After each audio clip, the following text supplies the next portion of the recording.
both making a lot of promises in terms of new sporting arena and new hospital beds. But are you going to pay for that? Are you going to increase taxes to fund these electoral promises?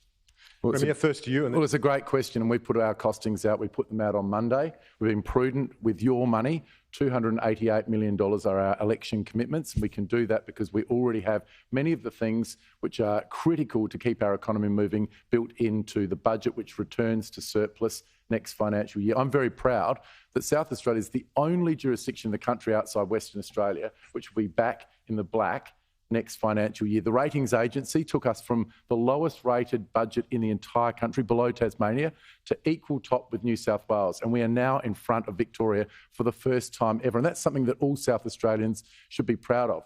But of course, the risk is Peter Malinauskas. More than $3 billion worth of reckless spending that has been identified already, and he still won't tell us until tomorrow night how he's actually going to pay for it. Now, what we know is it's in their DNA to increase taxes, cut services to South Australia, or increase the debt, or maybe a combination of all three. Who would know? We still haven't heard anything. What we do know, though, is that South Australians are worried about the size, the magnitude.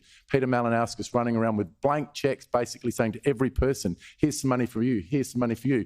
What we do know is when Labor spends, you end up paying. So the costings will be tomorrow? Yep, independently verified. We still don't know who, if anyone, actually did the independent fact-checking and the costings for the government. But the person who presented the costings only a couple of days ago was Rob Lucas, running around, throwing around $100 bills that were forged as though it was some sort of stunt rather than a serious policy announcement about their costings. Now, the Premier's just said here, we've got $288 million worth of expenditure. The other day he was on TV saying we've got $500 million of new money in health.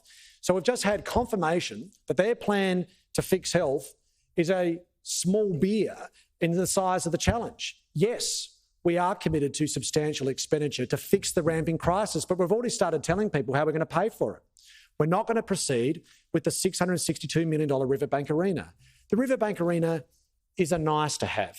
A health system where the ambulance rolls up on time is a need to have. And I'm not going to apologise for making the necessary investments to save lives. Every morning we wake up at the moment.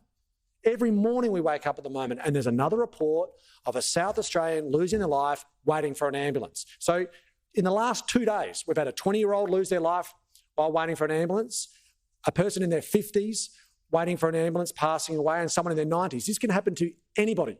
And we're making the prudent investments. Tomorrow, we'll be announcing all of our costings, independently verified and fact-checked, and South Australians will see our policy on display. But there are no new taxes. I won't be breaking the promises like Stephen Marshall did at the last election, where he did tax cuts in year one, and then in year two was a $500 million tax hike.